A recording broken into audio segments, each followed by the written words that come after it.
नया प्रधानमंत्री मिलने वाला है। बांग्लादेश में तारिक रहमान पीएम पद की शपथ लेंगे। तारिक रहमान आज दशकों पुरानी परंपरा तोड़ने वाले हैं। शपथ ग्रहण से पहले दो बड़ी चुनौतियां हालांकि उन्होंने बताई। भारत, पाकिस्तान समेत 13 देशों को न्योता दिया है।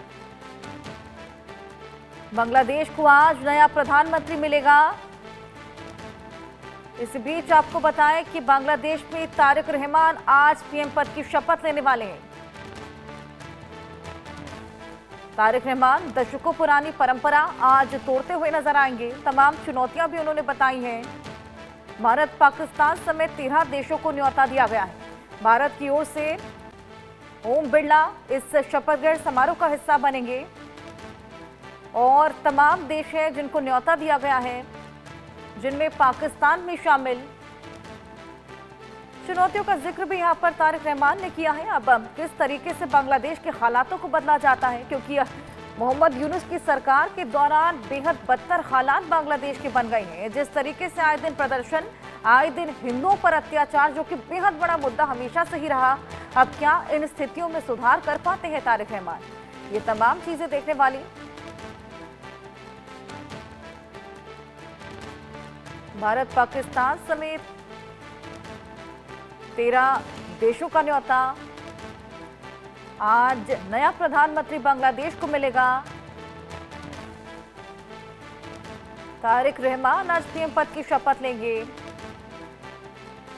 और किस तरीके से बांग्लादेश के हालात अब बदलते नजर आते हैं, इस पर सभी की निगाहें टिकी। तारिक रहमान दशकों पुरानी परंपरा आज तोड़ेंगे। शपथ ग्रहण से पहले उन्होंने दो बड़ी चुनौतियां भी बताई हैं।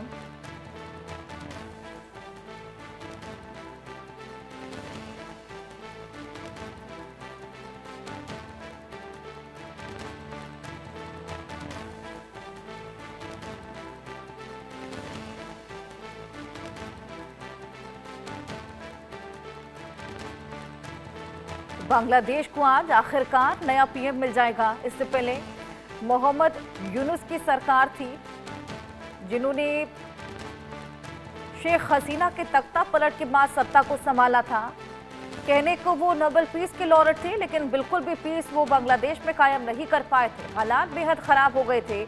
आए दिन वहां पर प्रदर्शन देखने को मिलते थे, आगजनी की तस्वीरें सामने आती थी। अब देखना होगा तारिक रहमान किस तरीके से बांग्लादेश के हालातों को बदल पाते हैं। लोगों को भी खासा उम्मीदें हैं भैया, अब क्योंकि यूनुस के समय भारत और बांग्लादेश के जो रिलेशंस थे उसमें खासा तल्खियां देखी जा रही थी। अब किस तरीके से हालातों को सुधारा जाता है, किस तरीके से इस रिलेशन को बेहतर बनाया जाता है, इसी की पहल हमने देखी कि अब तारिक रहमान करते नजर आए थे जब शपथ ग्रहण समारोह के दौरान भारत को न्योता दिया गया। हालांकि पीएम मोदी फिलहाल इस शपथ ग्रहण का हिस्सा नहीं बन पाएंगे। उन्होंने अब स्पीकर ओम बिरला, जो कि इस शपथ ग्रहण समारोह का हिस्सा बनेंगे, उनके नाम का ऐलान किया है। इसी के अलावा तमाम और देश हैं जिनको न्योता दिया गया है, जिनमें से एक पाकिस्तान भी है। पहले भी हमने देखा कि बांग्लादेश और पाकिस्तान की नजदीकियां कुछ इस कदर बढ़ चली थी कि भारत के खिलाफ पाकिस्तान और बांग्लादेश ने जहर उगलना शुरू कर दिया था। हालांकि अब क्योंकि तारिक रहमान सत्ता पर काबिज, किस तरीके से हालात बदलते हैं, इस पर सभी की निगाहें।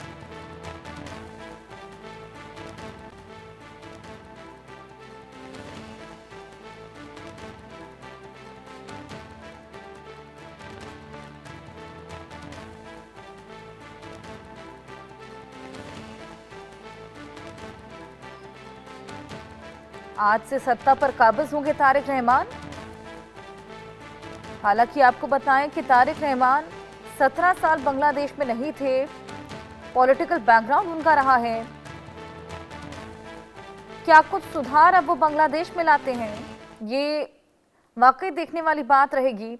क्या वाकई हिंदुओं पर अत्याचार को रोकने में वो कामयाब रहते हैं, क्योंकि हिंदू माइनॉरिटीज को जिस तरीके से प्रताड़ित वहां पर लगातार किया जा रहा था, ऐसे में अब हिंदुओं की रक्षा एक बेहद बड़ा मुद्दा बन चला है।